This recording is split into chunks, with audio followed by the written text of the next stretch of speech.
Hi అండి, ఈరోజు జున్ను ఎలా తయారు చేయాలో చూద్దాం.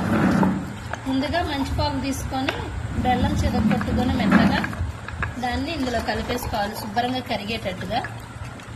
ఇదిగోండి స్వచ్ఛమైన జున్ను పాలు, ఇవి జున్ను పాలు. చూసారా ఎంత చిక్కగా ఉన్నాయో.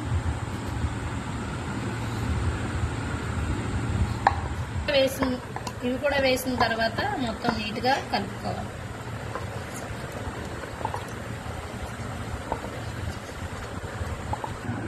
మిరియాలు యాలకులు కలిపి దంచుకోవాలి, పొడిలాగా చేసుకోవాలి.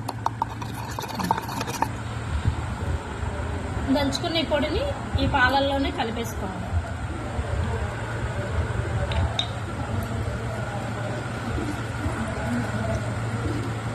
జున్ను ఉడకబెట్టడానికి ఇడ్లీ పాత్రను తీసుకోవాలి. ఇలా వాటర్ పోసుకోవాలి.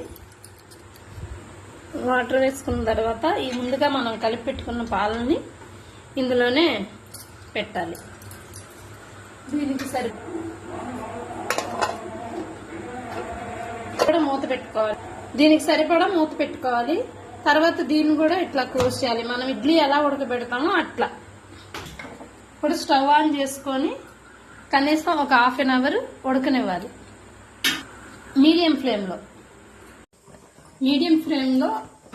అరగంట ఉడికిన తర్వాత ఇప్పుడు ఉడికిందో లేదో చూద్దాం.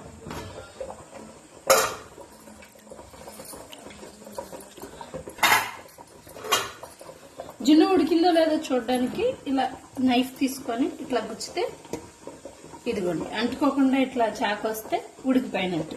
మనకి ఇప్పుడు జున్ను రెడీ అయిపోయింది. ఫైనల్లీ జున్ను రెడీ.